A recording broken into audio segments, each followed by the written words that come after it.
O vindeiro 27 de xuño daránse cita en Arousa uns 40 nadadores procedentes de 4 países diferentes para participar na terceira edición do Arousamán.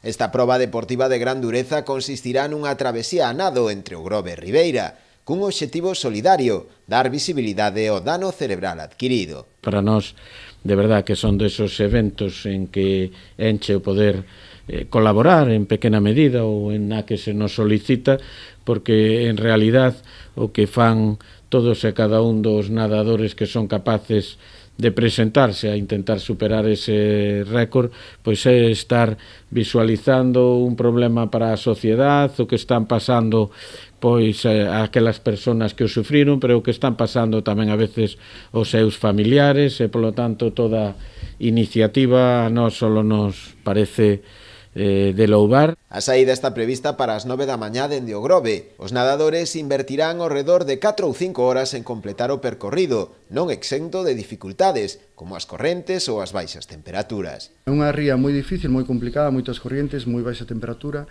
e intentamos que isto sea unha metáfora do que viven tanto as persoas que sufren un daño cerebral como os familiares dos que teñen un daño cerebral. Non hai mellor maneira de representalo sendo de Ribeira, meu irmán e eu, pois que demostralo e facelo visible aquí na nosa casa, na nosa terra.